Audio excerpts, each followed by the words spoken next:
Harka fuunee akkam jirtu hordoftoota BBC Afaan Oromoo sagantaa keenya wixataa qabadhee dhiyaadheera ani Galaanaa Balaayim. Qophii kanaan komii pirezidantiin Ameerikaa Doonaald Tiraamp badhaasa Noobeelii nagaa irratti kaasaniif deebii ministeerri muummee Abiyyi Ahmed kennan. Paartii haaraa hundeessuuf socho'aa akka jiru gaazexeessaa Iskindir Naggaa qaamni inni qeerroo finxaaleeyyii ittiin jedhu shororkeessitoota akka jedhamaniif ragaan qaba jechuu. Oromaa inni qeerroo jedhee of waamu giddugala bahaa irraa madda maallaqaa guddaa qaba. Mootummaa waliin wal tumsuun hojjechaa jira. Kanaaf balaa guddaadha kan jennu. Boosatitti tajaajiltuun waldaa kiristaanaa reeffa kaasuuf yaaltee qarshii 2,000 adabamu akkasumas haalli nageenyaa lixa Oromiyaa oomishaaf daldala bunaa irratti yaaddoo guddaa ta'uu isinitti himna. Akka nu waliin turtaniin isin affeera. Godina Shawaa Bahaa aanaa Boosat magaalaa Walancittii keessatti tajaajiltuun waldaa kiristaanaa tokko reeffa kaasaa jechuun awwaala qottee waan baasteef maallaqaan adabamuu ishee poolisiin aanichaa nutti himeera.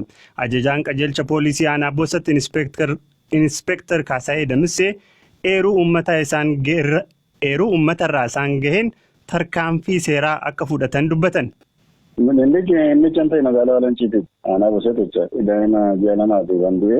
Edda awwaalame guyyaa 15 booda dubartoonni boo'icha keenyaa yaaniitu walii beellamanii mana boo'ichaa kanarra. Mana boo'ichaa edda dhaqaniin booda haadha mucaa daa'imni jalaa du'e awwaalte kana bira edda ga'aniin booda isheen duraan dhageessittee dubartii ishee sana fudhattee deemte sanaan mucaan kee duune lubbuudhaan jira. Mul'atatu natti mul'atee tan mana kee dhufee asitti siin kadhadhaa rabbi siin kadhattee kadhaa jammartee mana keessatti edda xiqqoo kadhatteen booda bakka mucaan daa'imni awwaalame sanatti agarsiisettee haadhuma fuudhanii deeman jarri jechuudha. Fuutee deemtee bakka iddootti awwaalame sanatti agarsiisanii eddatti agarsiisaniin booda awwaala kana ba'uu qaba lubbuudhaan jira haa qofforamu teeni isaanis gargaaranii qofforanii edda qofforanii baasaniin booda mucaa hammattee toteessuuti uummanni naannoo arge reenfa baattee toteessu jecha akkamitti reenfi maaliif qofforamee baadhanii yoo gaafatanii lubbuudhaan jira raayii kunatti mul'atee nan fayyisa deemeen namni waan akkasii taateen akkasii ta'een beeku waan ta'eef namni kun poolisiin beekuu qabaadha qaama nageenyatti jedhanii waajjira keenyatti bilbilanii waajjira keenya miseensonni dhaqanii qaqqaban gochichi kana ta'uu argame namoonni naannoo sana jiran gocha akkasii sirriin itti jedhanii beekumsi kaanaan tasgabbeessinee galchinee akkaataa adeemsa seeraatiin qorannee seeratti dhiyeessinee dubartittiin gochaa kana gootan raayii natti mul'atte reeffa qofforsiifte seera akka biyyattiitiin gaafatamtee qarshii 2,000 adabamtee baate.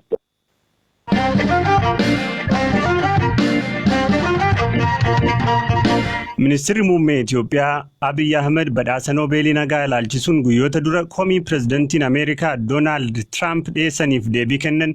Ministeerri muummee Abiyyi Afrikaa kibbaatti gaafii miidiyaalee irraa dhiyaateef yoo deebisan Tiraamp komii isaanii Oslootti dhiyeessuu qabu jedhan. Dhimma filannoo biyyaalessaa Itoophiyaa hidha haaromsa Itoophiyaa irratti danqaa dhalate irrattis dubbataniiru. Biraanuu Gammachuu waan qopheesse qaba.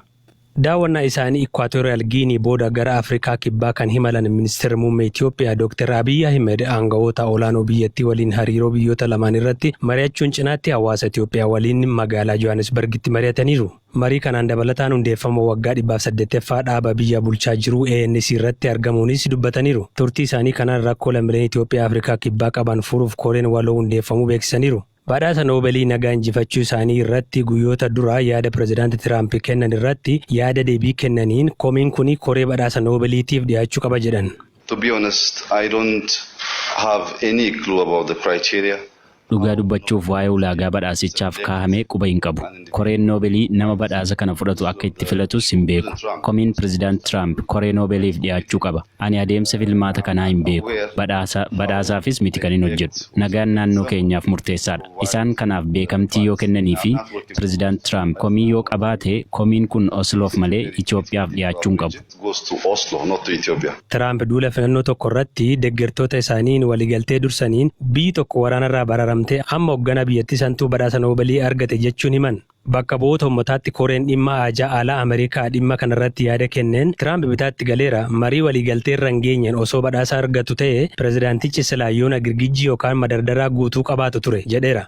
Haala nageenya biyya keessa jirurraa kan ka'e filannoo biyyaalessaa Itoophiyaa bara kana gaggeeffamuu qabu irratti yaadni yeroo biraatti haa darbuu fi lakki gaggeeffamuu qaba jedhu dhagahamaa jira. Ministeerri muummee Abiy filannichi baranuma gaggeeffamuu akka qabu ibsa pirezidaantii Ramaphosa waliin miidiyaaleef kennaniin mirkaneessaniiru. Yeroo filannichi itti gaggeeffamu kan murteessu boordii filannoo ta'uu yaadachuun mootummaa sirna qabeessa qabaachuuf filannoo gaggeessuun murteessaa ta'uu himaniiru. Filannichi baatii caamsaa yookaan waxabajjii keessa gaggeeffamuu akka malu akeekaniiru.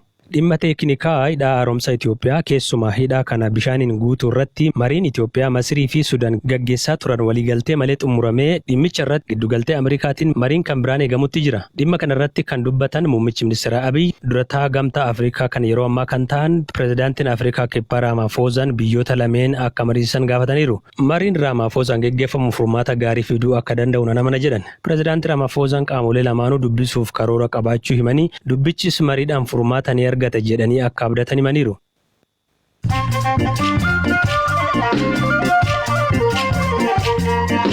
BBC Afaan Oromooti kan hordofaa jirtanii oduun gaggabaabsee isinitti hima ani Hirphaa Gammachuuti. Baa Keeniyaa kutaa bulchiinsa Gariisaa keessatti haleellaan raawwateen barsiisonni 3 ajjeefamaniin haleellaan kun garee hidhattoota Alshabaabiin akka raawwatameetu himama.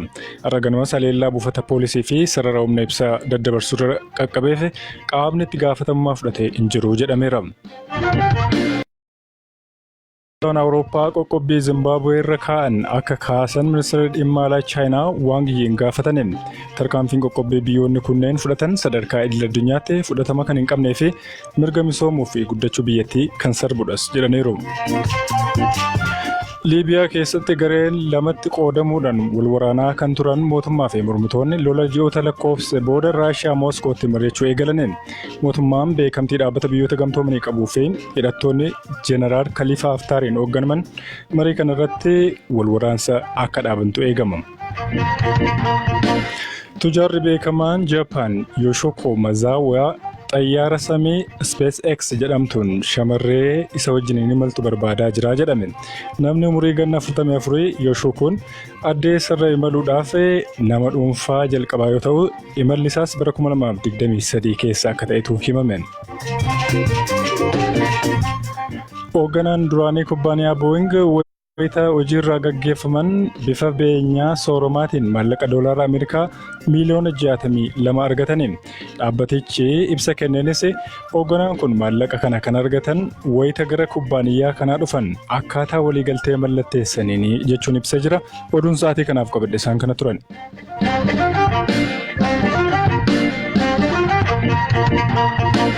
Gaazexeessaa Iskindir Naggaa qeerroo finxaalessa qaama ittiin jedhuun hawaasni idil-addunyaa shororkeessaa jedhee akka farraju ragaa guutuu qabadheen socho'aa jira jedhe. Mana maree beekamtii mootummaa hin qabne Baaldiraas jedhamu hundeessuun mirga jiraattota magaalaa Finfinneef qabsaa akka jiru ka dubbatu namni kun qaama kana gara paartiitti jijjiiruuf yaa'iin hundeeffama duraa hoteela Interkontinentaalitti dilbata darbe qopheessee ture. Akka hafu ta'eera.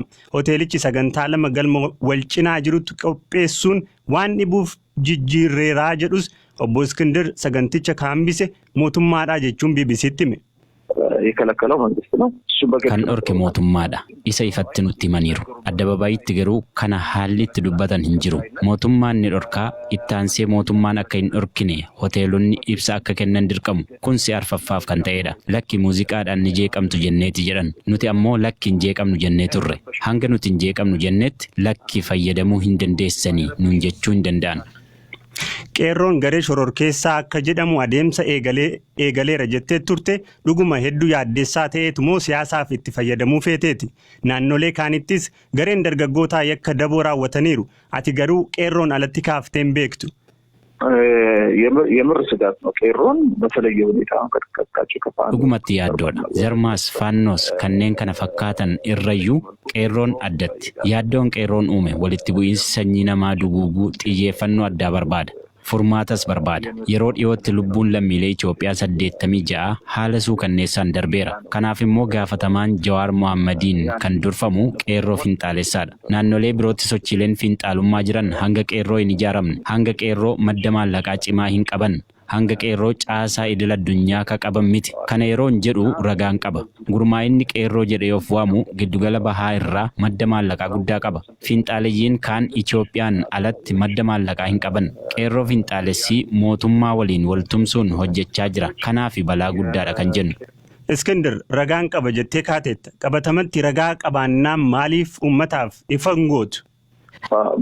ይሄን አሁን ይሄ መረጃ በነገራችን ተደራጅቶ ለተባበሩት መንግስታት Dhaabbati mootummoota gamtoomanii fi mootummaan Ameerikaa akkasumas qaamoleen idil addunyaa biroon dhimma kana waan qabataniif ragaan kun qindaa'ee isaaniif dhiyaata. Kana uummataafis ifa ni goona. Dhimma yerooti. Sosochii kana ka qindeessuu koreen hundaa'eera. Ameerikaatti ka argaman Profeesar Achameellee Dabalaatiin durfama.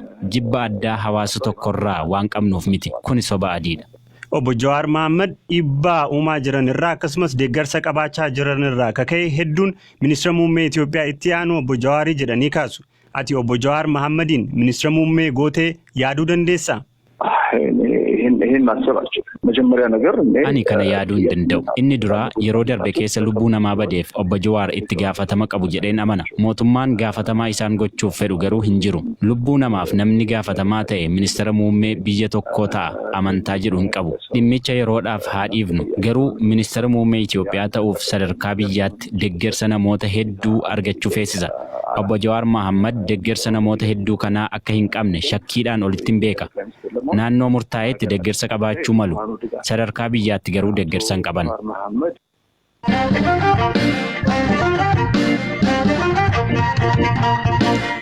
Oomishtoonni bunaa godina Qeellam Wallaggaa aanaan Filloo sababa rakkoo nageenyaatiin barana buna oomishuu waan dadhabneef jireenyi keenya yaaddoo keessa jira jedhu. Oromiyaa keessatti godinaaleen buna oomishan hedduun isaanii bulchiinsa Command Post jala jiraachuurraan kan ka'e akka kanaan duraatti bituuf gurguruun akka hin danda'amne daldaltoonni bunaa ni dubbatu. Oomishi bunaa gadi buunaan utubaan dinagdee biyyattii inni guddaan kufeera jechuudha jedhu xiinxaltoonni dinagdee. Hamza Hussein gabaasa qaba. Godinni Qeellam Wallaggaa nageenya erga dheebotee waggaa lakkoofseera ka jiran jiraattonni aanaalee godinichaa kanneen akka Anfilloo, Gidaamii, Daalawaa Baraaf Gawoo Qeebbee amma immoo inumaa karaa soorata keenyaa nutti dhufeeraa jedhu.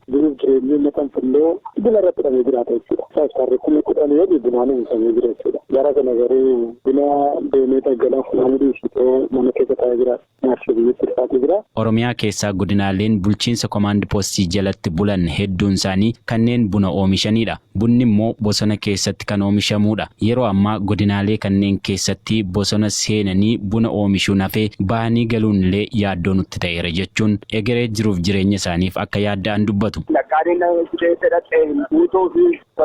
Bakkeedhaan bakkeessa faadeemaa jira waan ta'eef ikoonomiin Filloo barana baay'ee sodaaf amma gargaarsa harka mootummaaf waan gadi natti fakkaata fuula duratti. Inni qabu akkuma hojjetee nyaatu yoo qabu jechuudha. Aanaa ganda baadiyyaa 25 kan keessatti warshaa buna gogaa 30-40 waqtii jira. Warshaa buna michaa akka kana hanga 30 gahuutu jira. Amma baay'ee isaanii cufamaniif daldala bunaa keessa namni harka fudhataa jira jechuudha. Namni abdii kutataadha. Yuuniyeeniin torban Anfilloo aanaa Anfilloo keessatti dameewwan misoomaa deeggaru keessaa oomishi bunaa isa ijoodha. Yuuniyeenichatti daayireektara boordii kataan obbo Mangistuu Lammaa oomishni bunaa dhuguma yaaddoo keessa jira jedhan. Bunni garuu oomishisaa gadi bu'aa deemaa jira akka biyyicha dadhabbii isaati bunni gurguraa jiru immoo waggaa hin jiru. Waggaa lamaatitti immoo haalli jireenya iyyuu ulfaateera.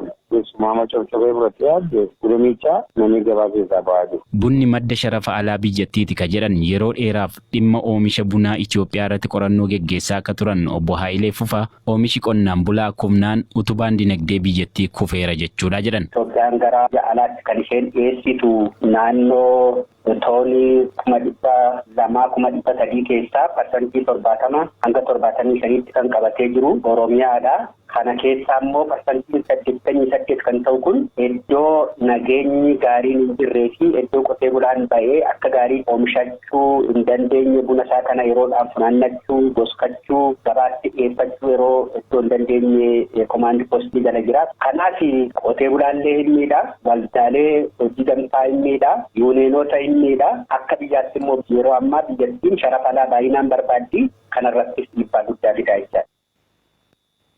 Nyaa qophiin har'aaf jennee qopheessine asumarratti xumuramaa akka qopheessi Hamzaa Huseenii kan tooraan isin biraan gahaa ture immoo Angalaanaa Balaayii boru qophii biraatiin walitti deebina horaa bulaa deebana.